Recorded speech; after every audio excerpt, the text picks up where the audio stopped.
Hello guys and welcome back to another ESPN video. The AFCON reaction is fully underway. Obviously we were on here yesterday and the day before. We're doing a lot of coverage of the tournament, and today was the turn of Nigeria. Nigeria took on Tanzania in the opening Group C match, and the Super Eagles started with a win. It was a 2-1 win. It was an interesting game. Tanzania also they turned up as well, so they made it a competitive game. But Nigeria walk away with the win. Joined with Colin and Leonard. Guys, thank you so much for joining again. Thank you for having me. Thanks for coming on again, guys. Colin, we'll start with you. Obviously, we were talking yesterday, previewing the game, and I was saying to Leonard just before you came on that you said something interesting about Egypt, about it's an opening game, like the team will still needs like a few matches to like build rhythm, build momentum. And I think that might have been the case for Nigeria today as well. What were your thoughts on the game, man? Oh yeah, certainly. Look, I'm not mad about it. We've had worse starts. When we won the tournament in 2013, we opened with 2 draws. Ghana in 2018, the same thing, opened with 2 draws. And then in Cameroon, we started like a house on fire, only to get knocked out in the round of 16 by Tunisia. So I don't concern myself about group stage play, because even some of the best teams, I think when Cameroon and Egypt got to the final, they barely even made it through the group stages. So group stage is just kind of like a warm-up to get the teams ready, to get a bit of to get the match fitness, match rust out. So I'm not mad. The best thing for me is that the Super Eagles won. That's important. Even if they have drawn, again, I still not be so concerned, but they got the job done. They got the 3 points. They've got themselves 1 leg in the round of 16. They practically just need maybe to get a draw in the next one. They're 2 points from the next 2 games, and they're in. So I think overall, it was a good start. What we need to look at now is the individual performance and see what improvements can be made, and that's from a coaching point of view. So I'm happy with the results so far. Yeah, I think it's definitely most important to get the win, isn't it? I mean, sometimes it doesn't have to be the most flashiest of wins, but the win is the most important for sure. Leonard, what were your thoughts on the game, man? I know we were talking before about some of the first half in particular. I think that was a bit better than the second half, but yeah, what were your thoughts on the game? Nigeria really controlled the tempo in the first half. Tanzania had one really good opportunity, but I felt Nigeria could easily have been 3-0 or 3-1 up going into halftime. Coming out of the blocks in the second half, I don't know what was going on there. The goal that they conceded was very, very sloppy. But I think that there's something to be said about the opportunity that Eric Chell has with this team now, because they've had a lot of changes in the coaching department since the last Africa Cup of Nations. And now for the first time, they have a sustained period with the same coach who has, to be fair, improved the team. I still think that whereas Bafana is a team that is probably greater than the sum of its parts at the moment, Nigeria is a team that's not quite performing to a level where they are the sum of their parts. Some really talented players, but struggling to put it together. But I think maybe the fact that Nigeria have a relatively favorable draw means that, as Colin was saying, there isn't too much to worry about as long as Eric Chell can get the group together. Yeah, I think that's the main thing, isn't it? Kind of building that togetherness in this tournament. I just want to ask you, Colin, because I feel like in terms of the performance in the first half, I feel like there almost seemed like there was a little bit of a lack of connectivity in the team, and I think there was even moments towards into like the second half where just a few sloppy passes, just like a couple passes that were behind play, and there was a good example of Osimhen in the second half actually, where he makes a great run.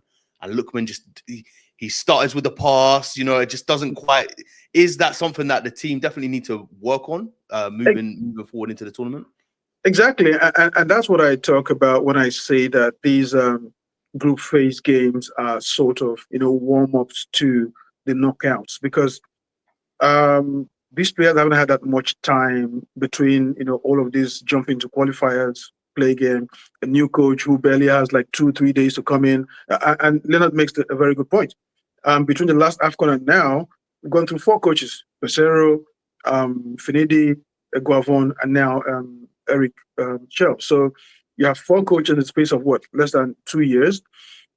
So you do expect that, with each coach having his own different ideas, there's going to be a bit of rough edges to be cleaned up when these guys play. So, and right now is a feeling out kind of time for them, just to make sure they can get those rough edges out, know who's where and when. And, with Eric Shell going with his diamond, something that they haven't really, done for a while, I do think that it comes down to those individual connections that we're talking about and the communication between them, and the understanding, which is why I was also a little bit upset at the way that goal went in. If we had Benjamin Fredericks in this team, that goal doesn't go in because, one, he's alert, he's aware, he's quick, and he would have jumped on it. Now, Stanley Nwabali, the goalie, I would have thought the moment you see that ball coming over the top and you see your defender a step behind, just get out there and hit it to anywhere. You can punch it, you can do whatever, just don't stand there raising your hand for offside. So there's just some niggly things individually that go on that the coach needs to at least, put a pin on. Yeah, no, 100%. I think Leonard obviously mentioned as well, the goal was a sloppy goal to give away. Credit to Tanzania though, because they moved when they had the opportunity to move the ball, they moved it nice and they put together some real nice moves. So credit to them there. But yeah, definitely a goal that could have been avoided from Nigeria. Leonard, I wanted to ask you, is there any player in the kind of Nigeria team that kind of, or in the Tanzania team that kind of stood out for you today? Was there any players that caught your eye and thought, okay, cool, they're gonna build into this tournament? To be honest, apart from a few moments of brilliance, I didn't learn too much that I didn't already see from players before. I thought Ademola Lookman was absolutely fantastic. That goal, absolutely incredible. But we've seen it from him before. Maybe not as much in recent times. So I think if I have to pick someone, I'm going to say him. Not because we're learning about him for the first time, but because from a Nigeria perspective, I'm sure Colin will be hoping that we're going to see the best of him again soon. Oh yeah, for sure.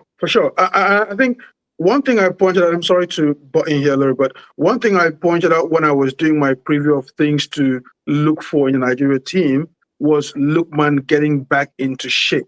Well, not getting back into some kind of form.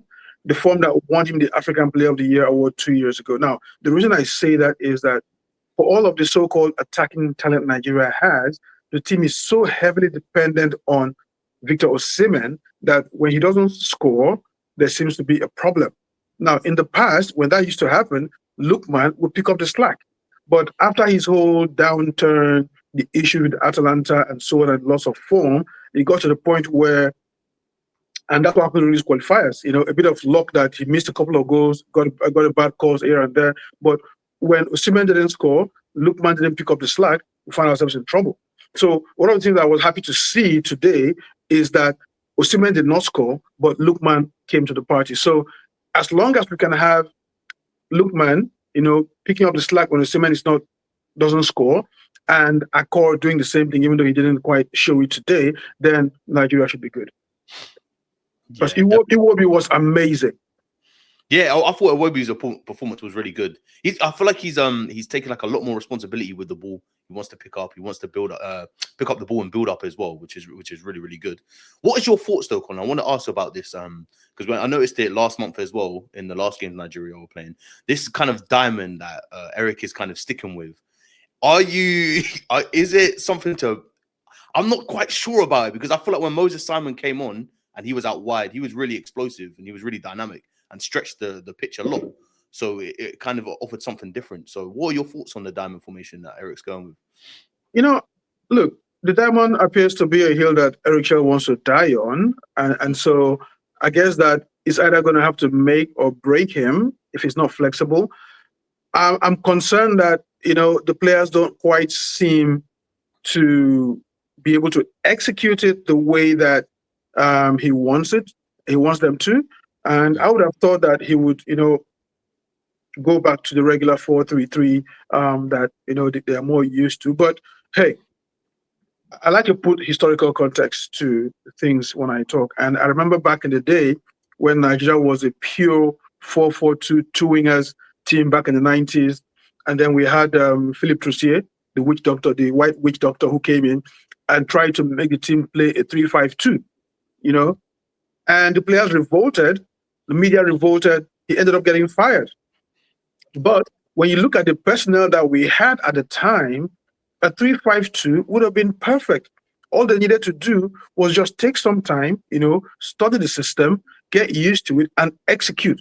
But because they saw something unfamiliar, everybody was like, "Nah, we're not doing this." And the dressing room went crazy, media went crazy, and Troussier got fired, and all that. So I'm not sure that we have the personnel for a 4-3 for the Diamond right now.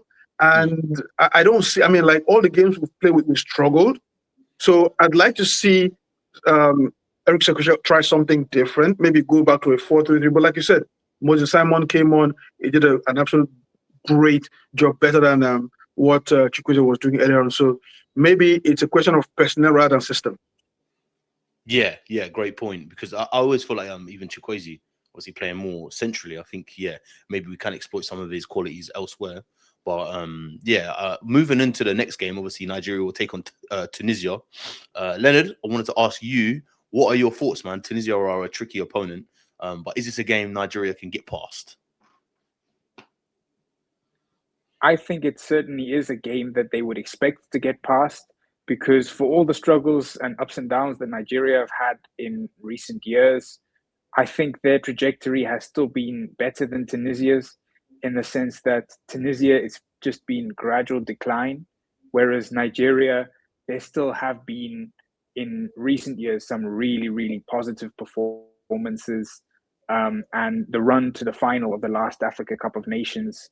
I think they'll be confident, and as I was saying, I think that they've got this draw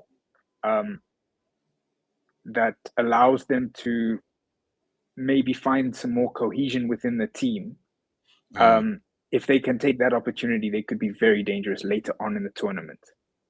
I wanted to. There's only two more things I want to cover, before we finish the stream.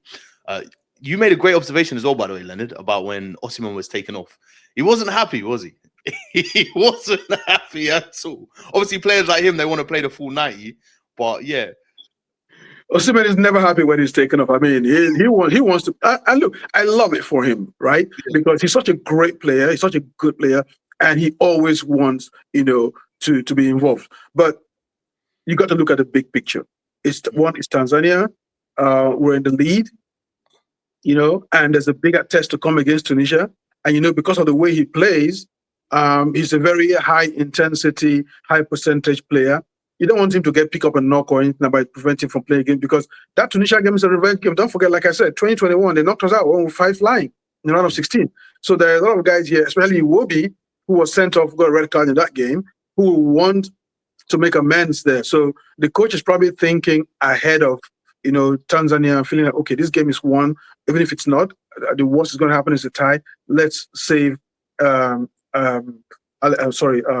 Victor for the next game. So I totally understand, even if he hasn't scored. And I think that, it was a good big picture decision to take him out. I know he wasn't happy, but he's going to have to get used to it. He'll be fine.